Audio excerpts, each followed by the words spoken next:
come here. I have decided not to wait because I'm late already, so I will start. What is going to happen, I have no idea, but if I speak too fast, which is probable, just tell me that, okay, slow down. If you have any comments of yourself, it's good.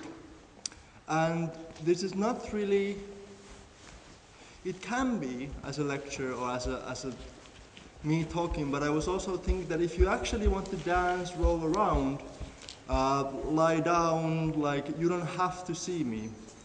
Uh, all of this, or the idea, which I don't know what is going to come out of it, started because I noticed that I keep talking the same things in the classes that I'm doing about contact improvisation, and I also noticed that sometimes I feel that the actual talk is more important than what the people are doing. Sometimes it affects what the people are doing, sometimes it doesn't, and well, that's basically the thing with everything, isn't it? So I took this board for myself so I could be somehow feel more safe, that I would have a pen and draw something. But I don't find any pens, and I understand that I already took it for the safety anyway, so we don't need that. So where to start?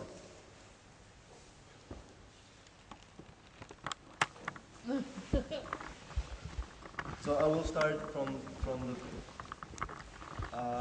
stuff that I know some of you have heard already.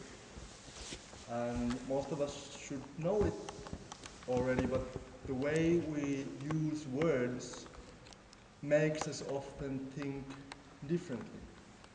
And that also affects a lot in the way we dance, maybe. So, about the weight. How much do you weigh? How much do you weigh? How much do you weigh? How much do you weigh? Actually, don't know kilos. Yeah, that's nice. That you don't know. I have no idea how much do I weigh either. Um, but we have this idea that I weigh something. I'm like, okay, I can say that I'm approximately 80. Sometimes I'm 75, sometimes I'm 80, 85. So there's a 10 kilos that keeps on shifting, depending what do I eat and what do I don't eat. And I think that this is me, this is my weight. Which is a complete lie, of course. Which Because is it? what? Which is? A lie. Because I don't have weight. And often when we are dancing, we think, that, oh, I'm so heavy, oh, I'm so light. But the weight is a force that is all the time going through us. So we don't have weight. Sometimes really, really, how do you say, like releasing to understand that you actually don't have the weight. It's not you. What you do have is a mass.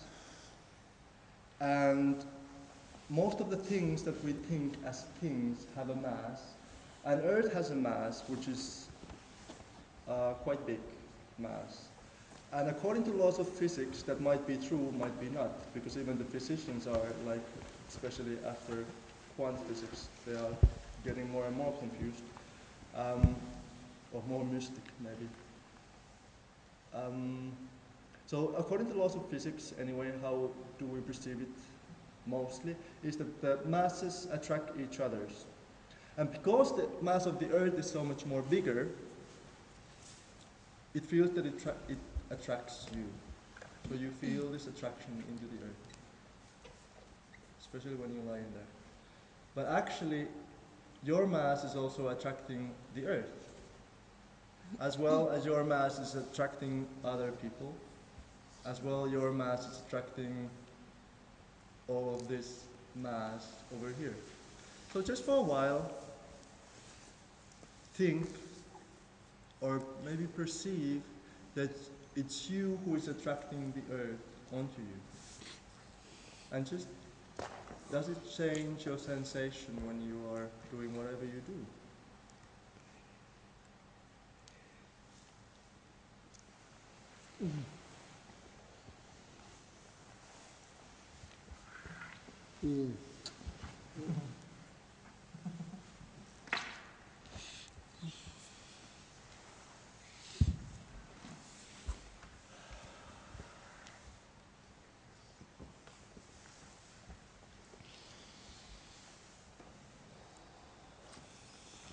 You need a big ego to feel that.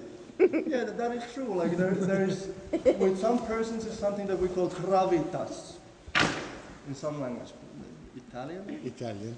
That means that like, and that is actually true. Like some people have something that you can sometimes even see how people like almost like it would be the sun, and then like the planets are going around the same way that there is some person, and if you look for a longer while like how the social situations go, you can see that it's most of the people are like working around this person.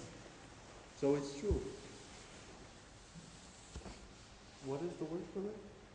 Gravitas. Gravitas, but it's the same word, like gravitas. Yeah. But I have never heard it used in English that like some person would have gravity as such. I feel it the other way around, like this earth thing has a quite big ego. Yeah, it does. I mean, what is it thinking? Yeah, It's to me like, the thing with the earth as a contact dancer is tricky because it doesn't really follow you, does it? It does. It doesn't. So, but anyway, if we come back to the weight, so what it means is that the weight is the force that is coming through the bigger mass attracting the smaller mass attracting the bigger. And because it's a force, again, probably from the physics, it has a direction. So the weight has a direction towards the center of the earth.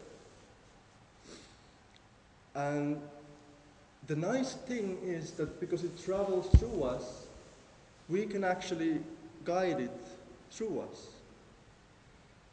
So when we are moving, we are actually all the time guiding the force of weight into the earth, because eventually it wants to go into the earth. And as long as we are moving with our own muscles, there is not so much chance to get rid of that. Even if I hang on from something, I still feel it and it still affects me. And the only way to get out from that is to get high enough so that the gravity is not there anymore.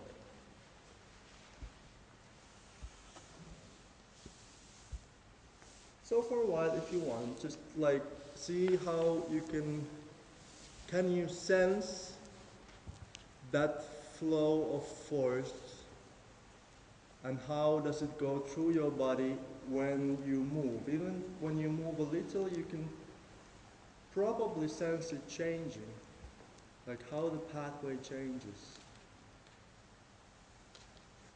through you into the earth.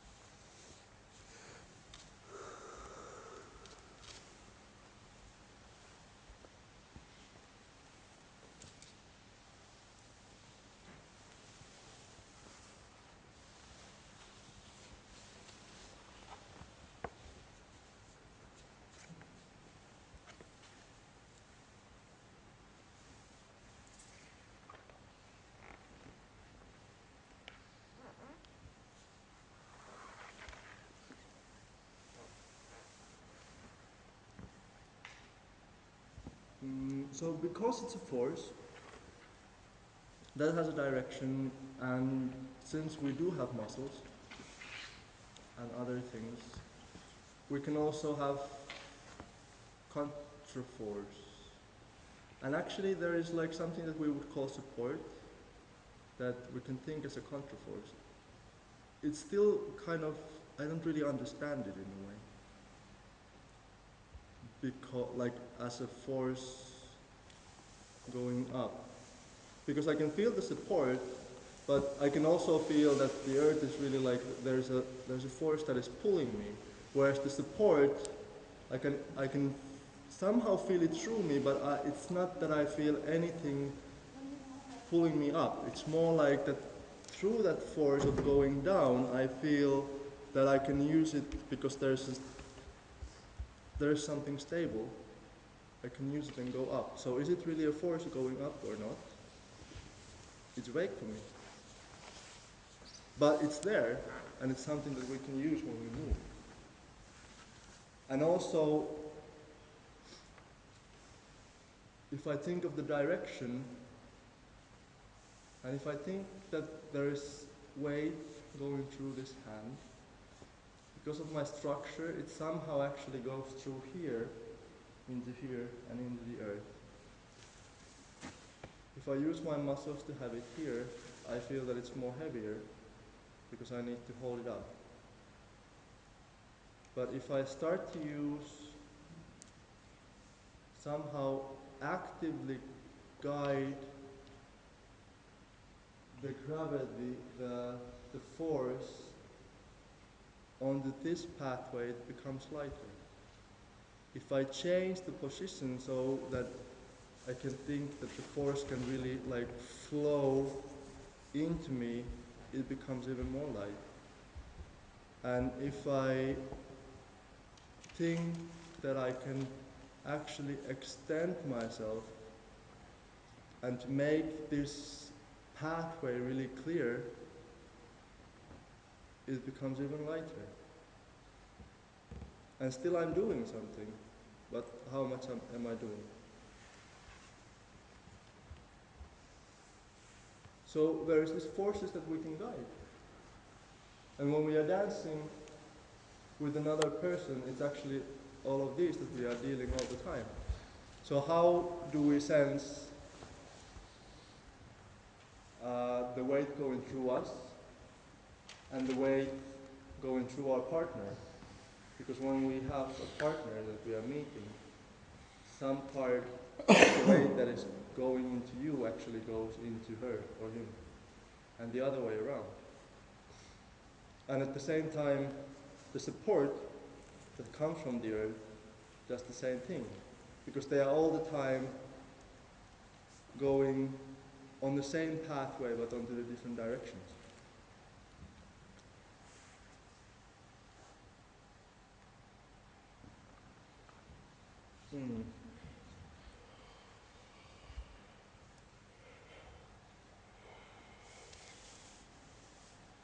Somehow,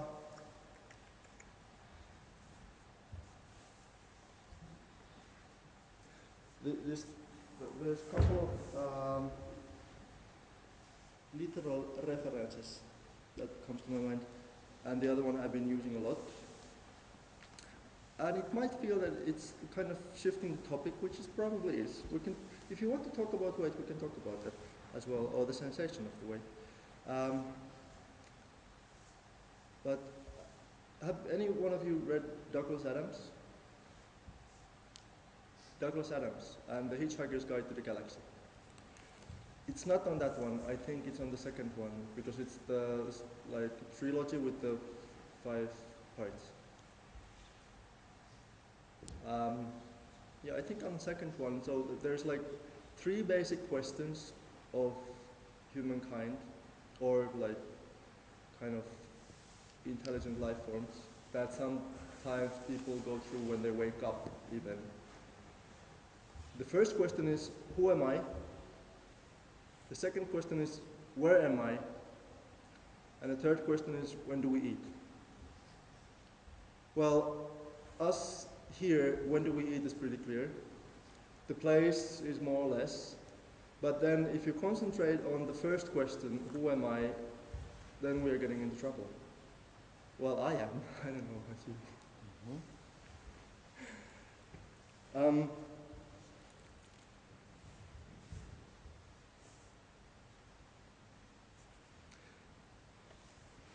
And why am I getting into trouble?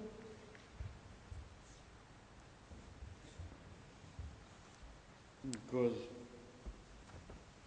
sooner or later they finish, and so you want to give a meaning to your life.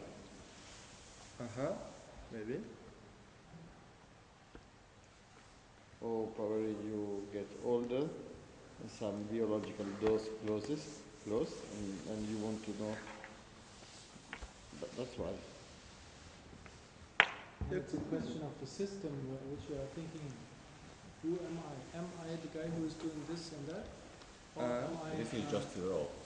70 liters of water plus some bones? Or am I a thought carried through the space by muscles? Exactly. The question, who am I, relates to your thinking about, or my thinking about, my thoughts about myself. But the essence of I is outside the realm of thoughts. So it cannot be grasped with mind. And here is the tricky point. So I try to define through the mind something which is undefinable through the mind. So I guess it's one of the aspects of the trouble. True. And at the same time, all of the religions are trying to do it all the time. But not Exactly because of that, because mind cannot really grasp it. So the religion is there because it's through some other pathway of maybe grasping it. But at the same time, it's a tricky thing because religion comes to a thing that actually is telling you who you are. Mhm. It's not necessarily that, because it becomes a system that somebody is like using. But let's not go into religion now. It's like Yes. too much things. Except maybe on the personal religion. But one funny thing also with the teaching, when you try to teach or talk about our movement, is in English words and also in Finnish, is that we are talking about our body. And that concept is, that is one of the things that makes me trouble with so what am I? Because there's some kind of feeling that I would have a body, which somehow separates the I from the body. It's something to be owned. It's something that I have. I either have a control of it, and then it's even that I don't have a control of it, which even makes it more like when I'm getting older and I notice that I don't control this. So who is, and then if you start to do meditation and you are trying to control the mind, so the mind is not yours either. There's somebody who is trying to control the mind and the body. So who the bloody hell is trying to do the controlling? And I have like, it's me. So I'm not my thoughts. So what is there to be left if I think that way? The other way of thinking it is that the entity that I somehow define as me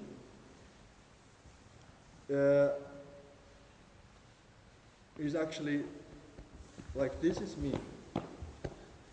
And when all of this is gone, I am gone. Like on the classes, I see that we are talking, I'm on my brain. The brain is there, but is the thought really here? Because if I think that I'm sensing the floor underneath my feet, so this is a thought that is verbalized somehow, but to that thought to be anywhere, there has to be something sensing the floor. Not only that, there has to be the floor to be sensed, like that I have something to sense. So then if you start to think that there would be nothing else except you, would there be you? Because all of these definitions, how do I define myself, is always into relation or comparison to something. I guess here there are many ways to define and to define borders in which to overview the essence of I. So Exactly. and I'm not really understand which borders do you suggest. So and making such questions without borders can be endless. Exactly. Without those borders, it is endless. So again, like, to be understanding who is me, I need to define the borders. Yes. So at the same time, okay, I define that the skin is my border, my eyes, like all of this is my borders. So if I'm put into sense deprivation tank, how long am I there? Like, where's my borders if I don't sense them?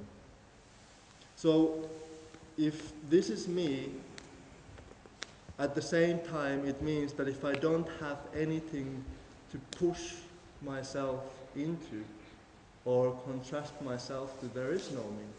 Because the only way that I'm making even my senses is that there is something else. So then my existence is totally dependable of existence of something else. And at the same time, so we can also reverse that. The existence of something else is totally dependable on me. So that this situation can happen, it can't happen without you. So then we come to the question, what is the difference between you and the situation? Is there a difference between you and the situation? Because we are thinking often that they are having the class over there right now, and it doesn't matter am I there or not. They're still having it. But for you, it's like, again, it's imaginary. Maybe they are having it, and then you can talk about it, but what is real is maybe only that talk. You don't know what they are doing there. Somebody tells you, and you decide to believe that or not. So all of the things that are here because of you. And you are here because of the things. So is there a difference between you and the things?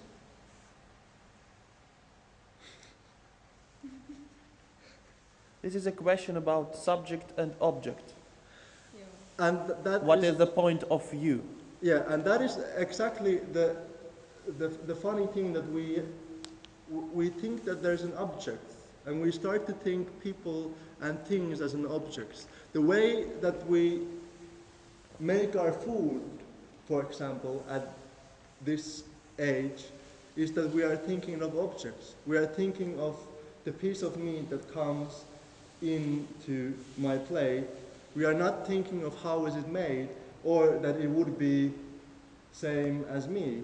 So it doesn't really matter how do we treat that piece of meat, as long as I get the piece of meat. And I'm not judging anybody, because I was just eating minced meat over there. It's just like the way that it's built right now, because we are thinking as an subject and as an object. And all the time, the way we are talking and way we are behaving, and also the way that I see the culture, is all the time feeding it all the time. We're having, actually now we're having objects to be connected with our friends, which can be a good thing, but it can be that pretty soon we are only, as a physical connection, is only to the object and not to the actual physical body of the other one. And yet, is there another one?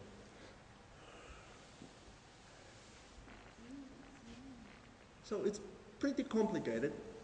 Oh yeah, and if I'm not making any sense, which is probable, because it's kind of messy in a way, a lot of this is somehow that I've been thinking a lot before, but I just read a book by Alan Watts in English, and there are the same things, but he's very, very clear. I admire him greatly because of the clarity of the thought and the division that is actually telling that anything isn't divided, and still he can be so clear about it.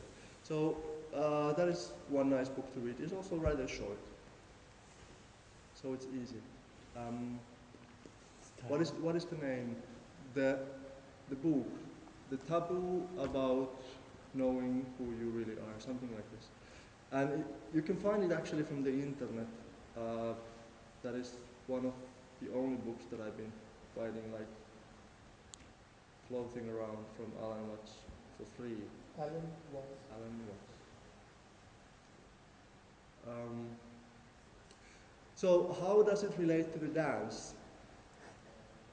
All of this. Well, actually, this relates to everything, so how it couldn't relate to the dance. But it also, I'm shifting this up, am I? That's all. What it especially has to do, that we could talk more about, is also about right and wrong. But when we are dancing, no, actually, let's not go through that way. Let's go to the other way. So if you think that this situation wouldn't be there without you, so you wouldn't be there without this situation. So there's a way of talking that I'm dancing, or I'm massaging, or I'm writing. And we think that there would be a thing as massaging that is kind of existing on its own. And then we don't really think that, do we? It's something that we do. But we think that there's something that is existing without the massaging. Because we are not, like, we can choose. I can choose to hop on my one foot, I can choose to walk. So there is walking, and the walking is kind of, it's an action of happening. But at the same time, if you start to think that instead of me dancing, dance is meing.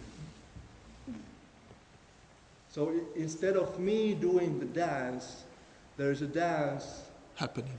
that is also coming into me, and I'm just, dance is me. So it just shifts a bit of the way, how do I also perceive what is happening right now. And it also might create more freedom into what is happening. Because in order for me dancing, there is responsibility of me doing something.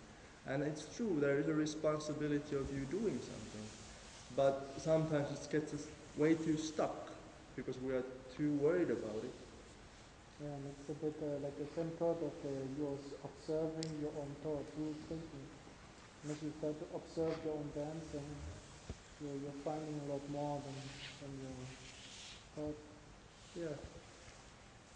Yeah, it's true. There's also this thing that sometimes we are so worried about what we are doing that we are actually not, we are more worried about what we are doing than actually doing it. Mm-hmm.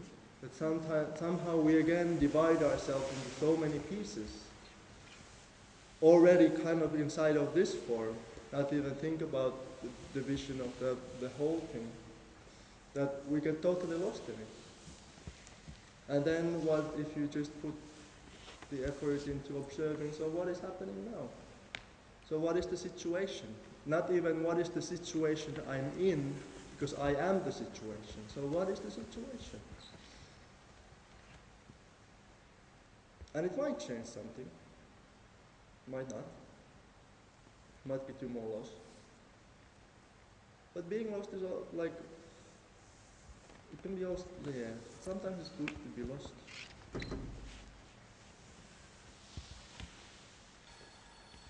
Somebody's calling me, that's fine. Lost in the forest. Lost in the forest. So one of these things that are nice actually about this being lost, or kind of knowing what to do, or being clear, is that you give that you give yourself task of doing exactly the opposite. Like when you're dancing, try to be as unclear as you can. When you're dancing, try to be as unfocused as you can. When you are dancing, try to not to know what you are doing. And suddenly, it's probable that you find that you are really clear, you're really focused, and you know exactly what you're doing. Because you're doing the opposite. But you can try this, like in a jam, in wherever. It's always nice, especially if you are This actually came to me like one time when I was still in school and we were doing improvisation. And then I felt that there's this great kind of, that we really read each other so well that we know exactly what is happening, and it's getting boring. It's so boring because like we know what will happen. So then like how can I be unclear, like how can I break it and be unclear with it so that we wouldn't know what is happening and it would actually become interesting again.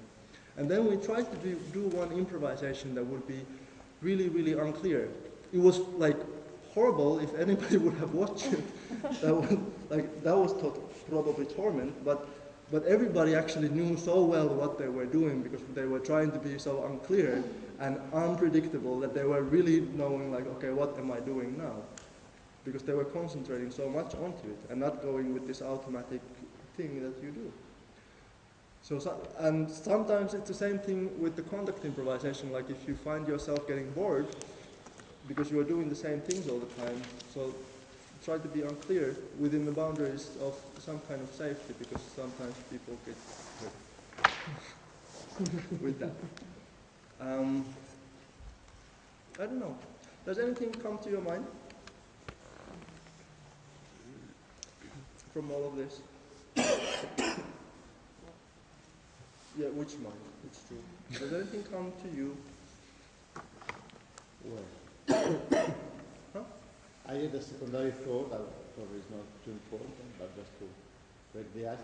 When you do something that you are not conscious about, you don't have expectation, so every kind of dance gives you more. While if you go there and you try to achieve something that you already know, then if it doesn't work out as you like, you have this illusion. While if you go with an empty mind, whatever happens is fine. Yeah, that's true. It's not so important. Yeah. It's true. It's about the same thing actually, a lot. This is because I decided not to go into good and bad, but this is something to do with the good and bad, a lot. But I was thinking because I'm talking also on other days that I shall talk about good and bad some other day. Maybe. But it's true. Anything else? Is it right to say that what you are trying to tell is, in other words, the following, that when we do a dance, we should more focus on real, actual dancing other than our thoughts or our mind activity about the dancing? And mind activity may be what I'm going to do, what am I doing, who are those people, whom I dance with, and so on. But just switch to be aware of the dance and just dance. So like surrender to dancing. I don't think that is what I'm trying to say.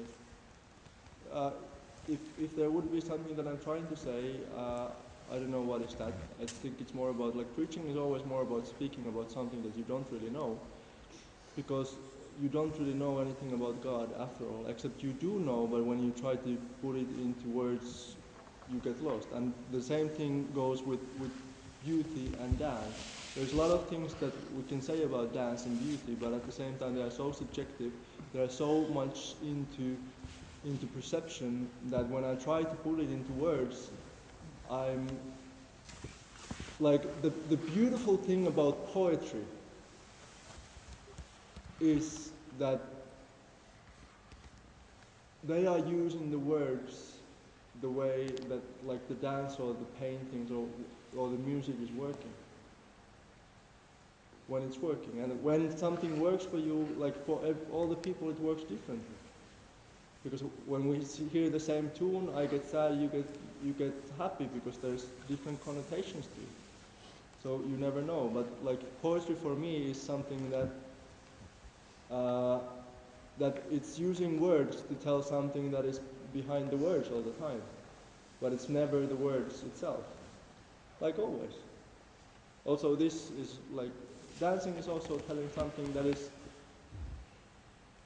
behind the words anyway. That's why it's so nice to try to feel cramped applications. fuck should I say about this?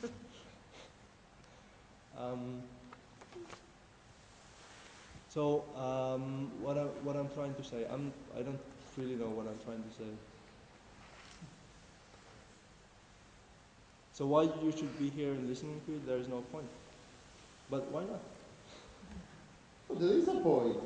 But yeah, exactly, because there is a point. There is a point because I feel that in some way we are missing a theoretical discussion open part in our festivals around the world. We should talk about something, not just improving the mobility of our means. And this was an experiment to try to think out and figure out something deeper, I believe, because we are leaving everything to the personal speeches we have during lunch or during the chill out time, and there is not really a common moment to discuss something deeper and aspects of content improvisation I like that I don't see in the festivals, like. Okay, so you found a point. That's good.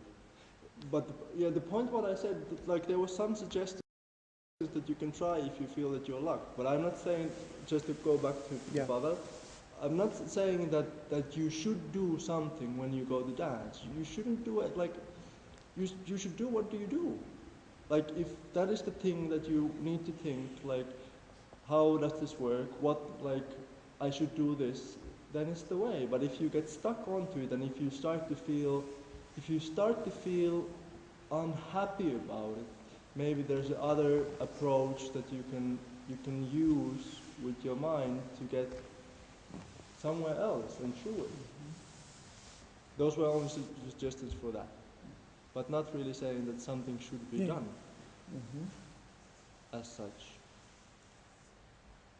And when we're thinking about something should be done, that is a good point. I can continue from this tomorrow.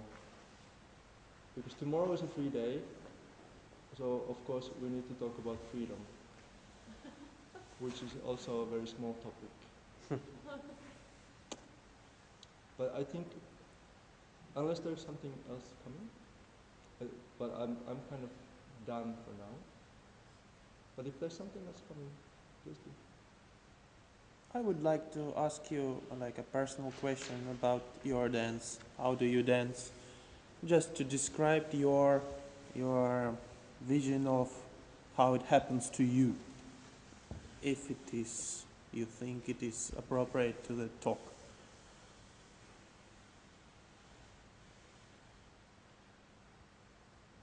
Like, how would I verbalize my dancing?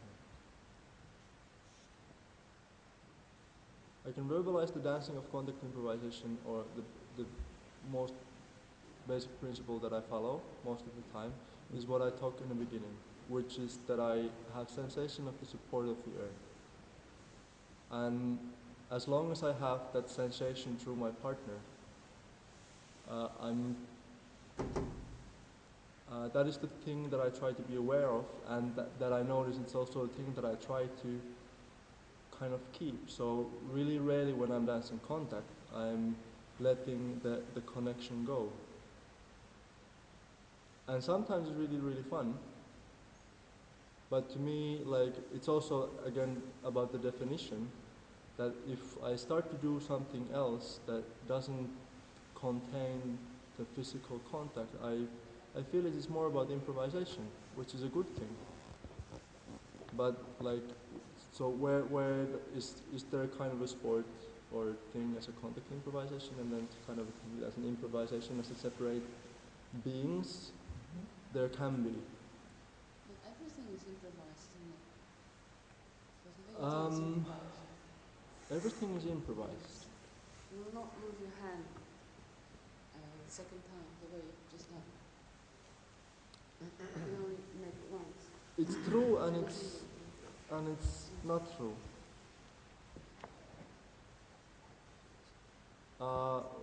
But it's again like, is everything improvised for me? No, it's not. I'm planning a lot of things, and they either work out or they don't, but I don't feel that as them being improvised. Within a dance, that also, it's again about perception, like, or how do I label things? Do I want to see it as an improvisation? You will not see it as an improvisation. See it like me. Yeah, it's Or not. like, For you, why not? like long time ago, like I was asking this, like, where do you improvise? Do you improvise when you are making your shopping list, or do you improvise when you go into the shop? Because people have different ways to shop. They think, okay, I want to eat this, so I need this. They make a shopping list, they go to the shop, they get this. And then there's people who go to the shop and then, oh, that looks good. Then they take the things, they come home, they see what they have, and then they make the food. Both, yeah. But like in the same way we think, it's true, like we think that the plan of I want to make this food is less improvised. But the actual happenings, you are still thinking something. And then you are making a list of things. So like there's a track of improvisation there, but it's just, it shows up differently than in a way that you go to the shop and then you're just then you come home. Actually, there's even third version, like you go to the shop and then you improvise over there.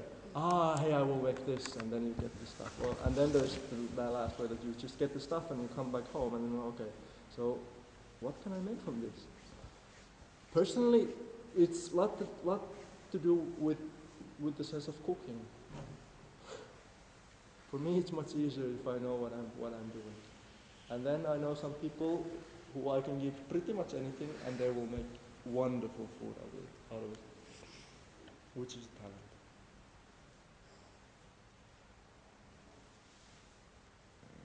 So everything is improvised. Okay, so where do we go now? Did I answer to you? Pretty much. So I'm sensing, like, following the sense of support. To the extent that sometimes if I really want to do a contact dance, that is like that is what I want. If I don't get that support, I don't feel it through the partner's body, I'm off. I'm like, okay, I don't want this now. So then I find somebody that I can really find it, and then that's the dance that I want. Not always. Okay, I will continue tomorrow.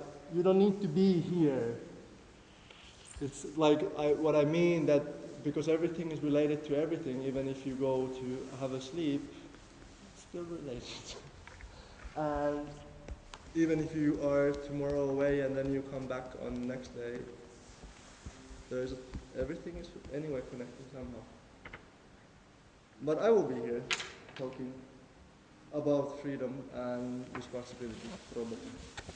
And Responsibility, I think, because freedom and responsibility are quite attached to each other. Even though we like to forget it a lot. But still.